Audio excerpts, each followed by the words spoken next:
Subscribe to my official channel. Press the bell icon, watch videos, and hit the like button. Hello, aspirants. Welcome to Anthropology Plus. আজ আমরা আরেকটি নতুন বিষয় নিয়ে আলোচনা করব। আজকে আলোচনার বিষয় অ্যানথ্রোপোলজি অফ জেন্ডার। জেন্ডার বিষয়ক নৃতাত্ত্বিক চর্চা। সেক্স এবং জেন্ডার অ্যানথ্রোপোলজির দৃষ্টিভঙ্গিতে দুটো কিন্তু এক নয়। সেক্স শব্দটির মাধ্যমে কোনো ব্যক্তির জৈবিক রূপটি নির্দেশিত হয়, অর্থাৎ কিনা সে নারী না পুরুষ, তার জননতন্ত্রের গঠন, তার গৌণ যৌন বৈশিষ্ট্য, এগুলো নির্দেশিত। এবং জেন্ডার শব্দের মাধ্যমে কোনো ব্যক্তির সেক্সের উপর ভিত্তি করে তার সামাজিক ভূমিকা নির্দেশিত হয়। বিংশ শতাব্দীর প্রথম দিকে নৃতাত্ত্বিকরা মনে করতেন যে নারী পুরুষের যে সামাজিক এবং রাজনৈতিক যে প্রভেদ, সেটা স্বাভাবিক, প্রকৃতিগত। কিন্তু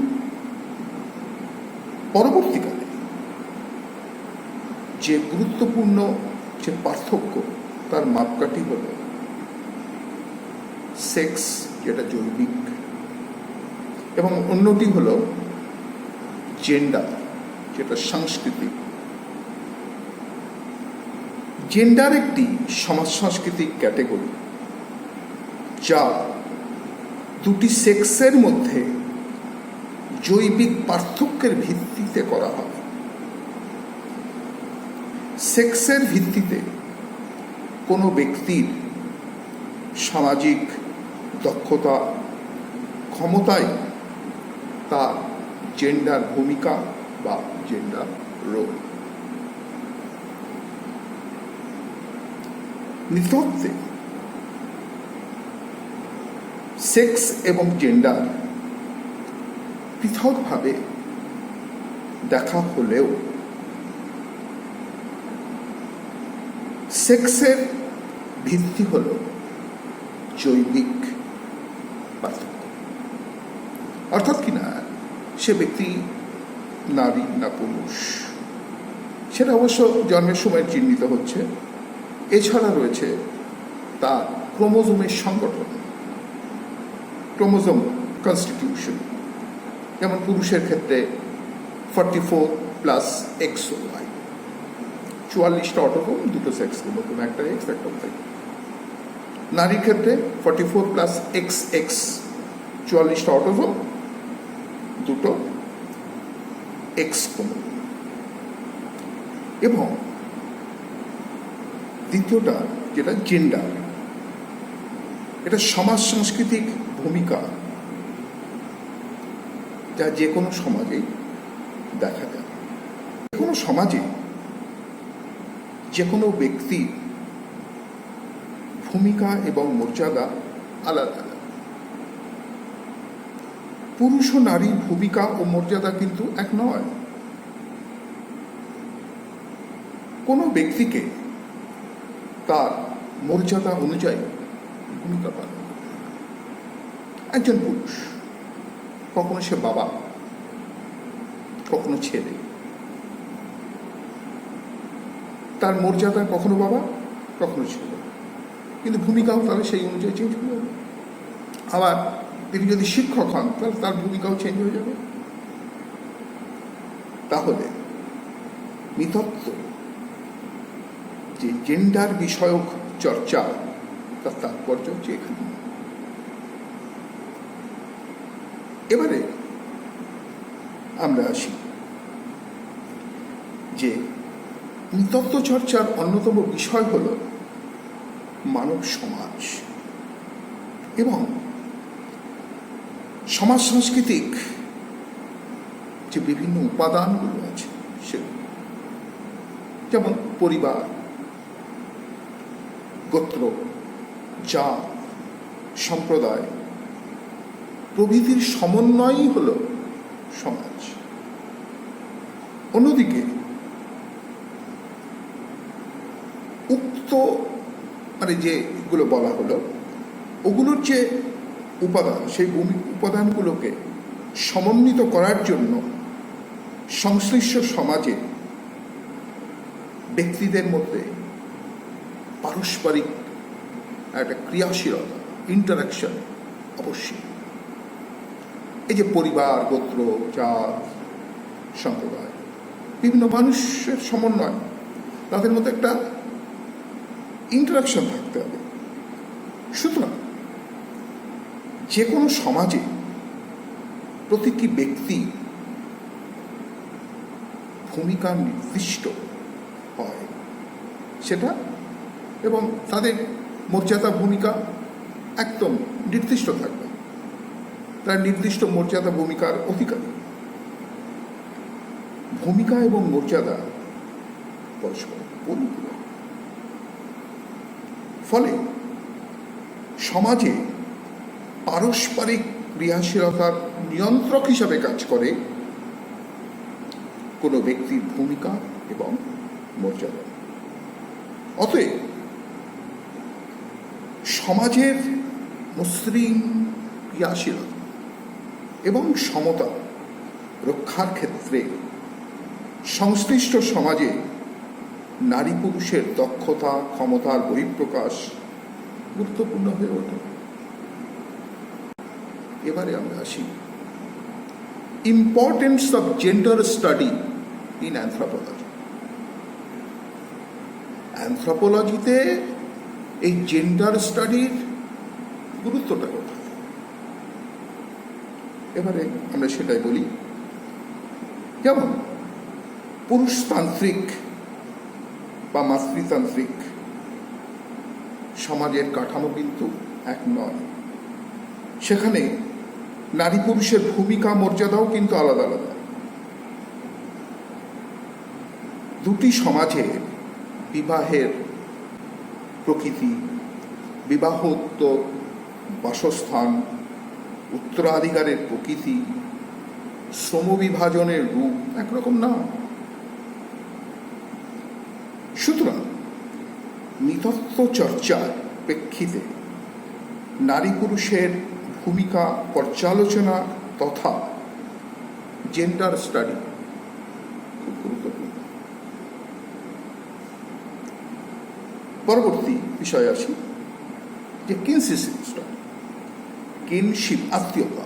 কিনশিপ স্টাডির ক্ষেত্রে সামাজিক কাঠামো পর্যালোচনা, kinship system, kinship relation, kinship terminology প্রভৃতি অত্যন্ত গুরুত্বপূর্ণ। এক্ষেত্রেও সমাজে জেন্ডারের ভূমিকা সুনির্দিষ্ট। প্রত্যেকে এখানেও কিন্তু ঠিক ওই একই, প্রত্যেকের একটা নির্দিষ্ট ভূমিকা আছে এবং সেই মর্যাদা অনুসারে সেটা চিহ্নিত হয়। আমরা কিনশিপ টার্মিনোলজি, কিনশিপ রিলেশন থেকে সেটা বুঝতে পারি। যেমন জামাই বাবুর সাথে শালিকার যে সম্পর্ক, সেই জামাই যখন তার শাশুড়ি মার সাথে সম্পর্ক, সেটা কিন্তু এক নয়। সুতরাং আমরা এই জেন্ডার রোল ডিফারেন্ট। এরপর আসি আর্থসামাজিক প্রেক্ষিতে সব সমাজে নারীর ভূমিকা ও মর্যাদা একরকম নয়। মাতৃতান্ত্রিক সমাজে অর্থনৈতিক ক্ষেত্রে নারী অগ্রণী ভূমিকা পালন করে, যেমন খাসি সমাজ, গারো সমাজ। বা ঠিক অন্যদিকে টোডা সমাজে অর্থনৈতিক ক্ষেত্রে নারীর কোনো ভূমিকা নেই। আবার পুরুষতান্ত্রিক সমাজে, তোরাও যদিও পুরুষতান্ত্রিক সমাজ, আবার পুরুষতান্ত্রিক যে কৃষি সমাজ আছে, যেমন সাঁওতাল, মুন্ডা, ওরা, এদের সমাজে নারীরা কৃষি কাজে অংশগ্রহণ করতে পারে, কিন্তু ভূমিকর্ষণ, লাঙল চালাতে পারবে না। তাহলে আমরা বুঝতে পারছি যে জেন্ডার রোলটা কিন্তু আলাদা। আবার আর্থসামাজিক প্রেক্ষিতে জেন্ডার রোল পর্যালোচনায় শ্রম বিভাজন, ডিভিশন অফ লেবার একটা গুরুত্বপূর্ণ মাপকাঠি। সমাজ সাংস্কৃতিক রূপরেখা, বিচার বিশ্লেষণ, এটা জাতিতাত্ত্বিকদের কাছে অত্যন্ত গুরুত্বপূর্ণ একটা মাপকাঠি। যে আমরা দেখব যে বিভিন্ন সমাজে এই যে শ্রমের বিভাজন, নারীরা এই কাজগুলো করবে, পুরুষরা এই কাজগুলো করবে, শতপত্র ভারী কাজগুলো করে। তা এক্ষেত্রে যে যেটা রোল, এটা তাত্ত্বিকদের কাছে, জাতিতাত্ত্বিকদের কাছে অত্যন্ত গুরুত্বপূর্ণ একটা মাপকাঠি। এটা সব সমাজে কিন্তু একই রকম নয়। মাতৃতান্ত্রিক সমাজে মেয়েরা কিন্তু একটা মেজর পোর্শন কাজ করে। যাই হোক, এবারে আমরা আসি যে সামাজিক অনুশাসন, বিধির প্রয়োগ, নিয়ন্ত্রণ, কার্যকারিতা প্রভৃতি সব ক্ষেত্রেই নারী পুরুষের ভূমিকা একটা পার্থক্য, এটা আমরা সব সময় দেখতে পাই। পুরুষতান্ত্রিক সমাজে সাধারণত পুরুষরাই ডমিনেট করে কোনো অনুশাসন, সেটাকে সমাজে প্রতিপত্তি হিসাবে ব্যবহার করা, কিভাবে রুলস রেগুলেশন কন্ট্রোল হবে সেই জিনিসটা, এগুলো কিন্তু নারীদের থেকে পুরুষদের প্রভাবটা একটু বেশি। অতএব সমাজ সাংস্কৃতিক নৃতত্ত্ব তথা জাতিতাত্ত্বিক, যেটা এথনোলজি, জাতিতাত্ত্বিক চর্চায় জেন্ডার রোল তথা জেন্ডার স্টাডি খুব প্রয়োজনীয় একটি বিষয়। তাই সমাজ সংস্কৃতি চর্চার ক্ষেত্রে জেন্ডার স্টাডি খুবই গুরুত্বপূর্ণ। নৃতাত্ত্বিকরা তাদের বিশ্লেষণাত্মক চিন্তা শক্তি সমাজ সংস্কৃতির অনালোকিত অংশগুলোর ক্ষেত্রে তাৎপর্যপূর্ণভাবে সেগুলোকে প্রতিস্থাপিত করে থাকে। তাই অ্যানথ্রোপোলজি অফ জেন্ডার নৃতত্ত্বের আঙিনায় খুবই গুরুত্বপূর্ণ এবং একটি নতুন ক্ষেত্র। Subscribe to my official channel. Press the bell icon, watch videos and hit the like button.